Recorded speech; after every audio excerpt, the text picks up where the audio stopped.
Hello everyone, welcome to Leafy study. आज की इस वीडियो में हम सारे सिनोनिम एंटोनिम कवर करने वाले हैं जितने भी डीएसएसबी एग्जाम में सितंबर 2025 में पूछे गए हैं। तो आज ये हमारा पार्ट नंबर 5 होने वाला है। ये सारे वर्ड्स हम कवर कर चुके हैं।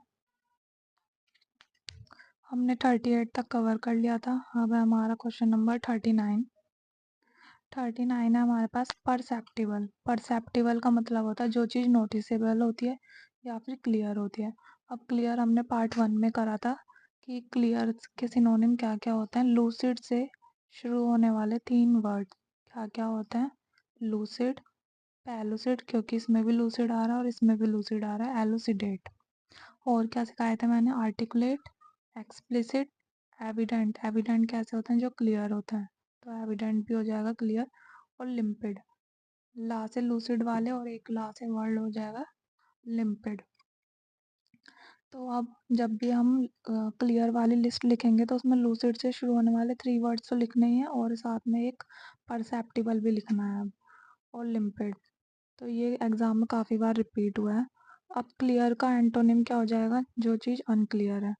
अब मैंने अनक्लियर से अनक्लियर वाले वर्ड्स बताए थे। ओ से शुरू होने वाले 3 और ए से शुरू होने वाला 1।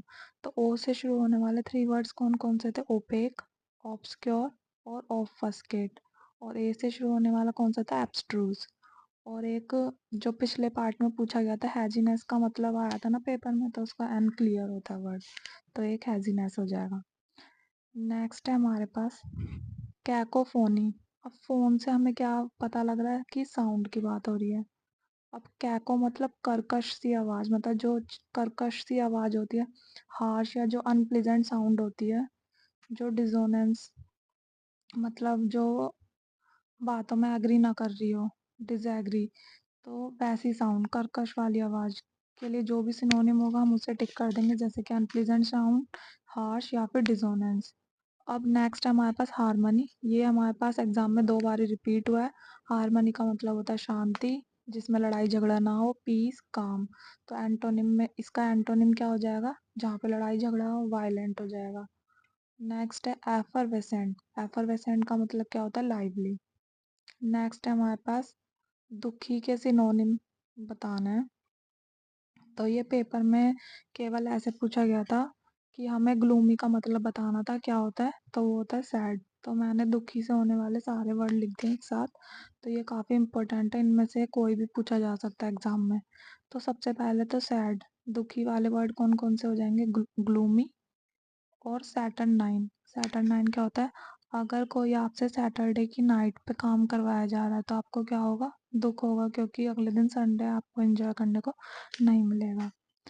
तो सैड वाले और कौन कौन से वर्ड हो जाएंगे, सीरियस, सोबर, सोम्ब्रे और सोलेमन। अब इसको कैसे याद करेंगे, अगर अकेला मन है हमारा तो हम कैसे होंगे, दुखी होंगे, तो ये सैड हो जाएगा। और एक है लुगुब्रियस और एक ग्रेव। तो हमें याद करना है एस से शुरू होने वाले 5 वर्ड्स, यानी कि सीरियस, सोबर, सोम्बर, ये साथ में याद करना क्योंकि इनके साउंड सेम है।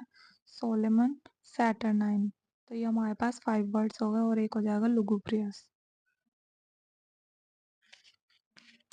अब हमने देखा कि इसमें ज़्यादातर वर्ड्स रिपीट ही हो रहे हैं। अब जैसे हमने ये भी कर लिया था लास्ट क्लास में कि एब्सेंस, ये हमने फर्स्ट पार्ट में करा था जब हमसे ये पूछा गया था कि दर्द का मतलब क्या होता है जब किसी चीज़ की कमी होती है। तो यहाँ पे एब्सेंस मतलब किसी चीज़ की कमी है, मतलब स्कार्सिटी, कमी होना किसी चीज़ की। तो इसका एंटोनिम क्या हो जाएगा, जो हमारे पास लार्ज अमाउंट में हो।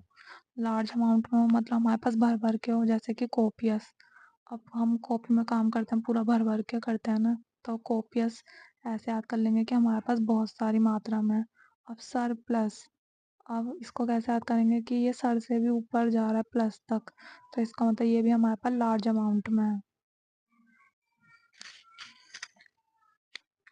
अब ये तो हो गया हमारे पास कमी। अगर किसी चीज़ की कमी है तो उसका उल्टा हो गया कि जो चीज़ हमारे पास भर भर के है। अब एक किसी से मिलता जुलता वर्ड है, अगर आ जाए एडिक्वेसी।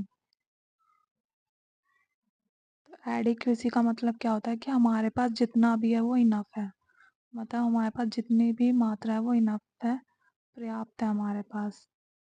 तो ये भी काफ़ी इम्पोर्टेंट है। Thank you. आज के लिए बस इतना ही, मिलता है नेक्स्ट वीडियो में।